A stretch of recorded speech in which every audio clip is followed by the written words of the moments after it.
Hello everyone, welcome to my channel Life with Mou Imran. আজকে আমি তোমাদের সাথে শেয়ার করব গরুর কালাভুনা রেসিপি।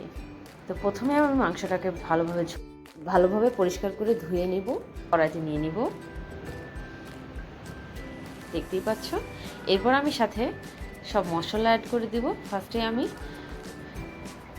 শুকনো মশলা দিয়ে দিলাম, এলাচ, দারচিনি, পেঁয়াজও দিয়ে দিলাম, তেজপাতা সহ সব দিয়ে দিয়েছি। এরপরে রসুন বাটা, আদা বাটা, সাথে জিরার বাটা সবগুলো আমি 2 চামচ করে দিয়েছি। আর সাথে অ্যাড করে দিয়েছি রাঁধুনির কালাভুনা মশলা, আর সাথে অল্প একটু লবণ, হালকা ধনে গুঁড়া, জিরা গুঁড়া, আর হচ্ছে হলুদ গুঁড়া, মরিচ গুঁড়া। আর অবশ্যই আমি এখানে অ্যাড করব সরিষার তেল। এভাবে ভালোভাবে মাখিয়ে নেব।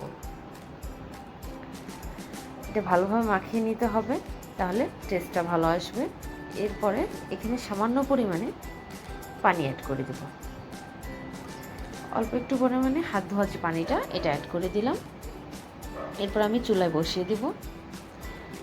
চুলায় বসিয়ে দিয়ে একটু লো হিটে আমরা ভালোভাবে রান্না করে নেব, কষানো পর্যন্ত।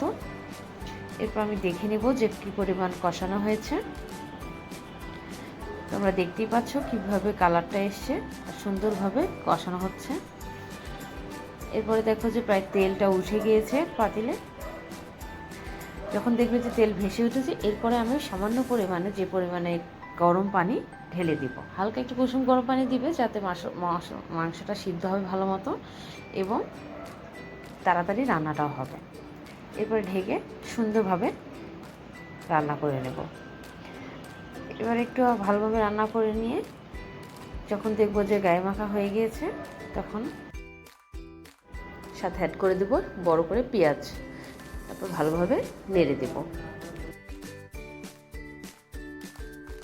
কড়াইতে তেল দিয়ে দিব। এখানে আবার সরিষার তেল দেব, কারণ এখন আমি কালাভুনাটাকে বাগার দেব। বাগার দিলে এটা সুন্দরভাবে কালার আসে। তেল দিয়ে এখানে আমি কিছু পেঁয়াজ অ্যাড করে দিব আর কিছু শুকনো মরিচ। এরপর আমার দুটো অ্যাড করে একটু যখন ভাজা হয়ে যাবে, ভাজা হয়ে গেলে আমি আমার যে মাংসটা কষানো ছিল ওই মাংসের মধ্যে আমি এইটা ঢেলে দেব। ঢেলে দেওয়ার পর একটু নাড়াচাড়া করে সুন্দরভাবে দেখব যে কালাভুনাটা রেডি হয়ে গেছে।